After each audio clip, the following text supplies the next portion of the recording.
it gets a bit religious as well. So in our religion, there's a thing called istikhara, which is basically like a prayer that you do, which is between you and God. And the way it works is that once you do this prayer, you're basically asking God to guide you towards a right decision. If the decision is good for you, then make that decision happen.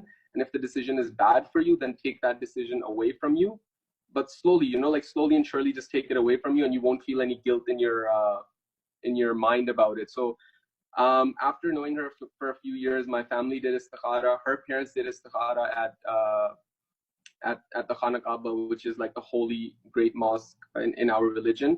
And after that, there was like no doubt in my mind that if everyone's istikhara is coming back positive, at that point you're just leaving it up to God, that he's telling you that this is the right decision for you in life. Because at the end of the day, you can never be sure about anything. You can know someone for 10 years, and at the end of the day, after knowing them for 10 years, they can still betray you, or there can be a lot of things that can happen. So at the end of the day, I feel like leaving it up in God's hands and letting him decide for you, and giving him him giving you the assurity that this is the right decision for you, was more than enough for me to know that she was the one.